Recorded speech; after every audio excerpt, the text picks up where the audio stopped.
What is the most important part about this course? It's not the videos, it's action.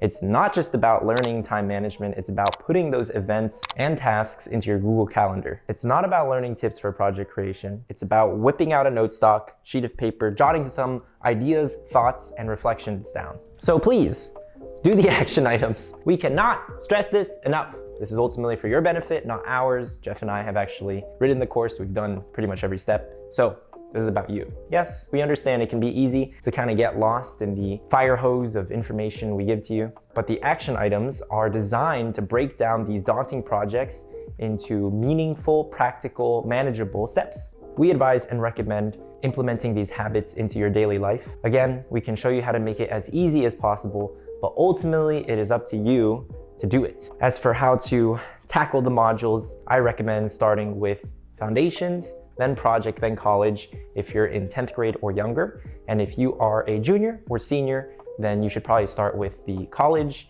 module, then project, then foundation. At the end of the day though, we highly recommend watching all the videos as quickly as you can. And of course, action!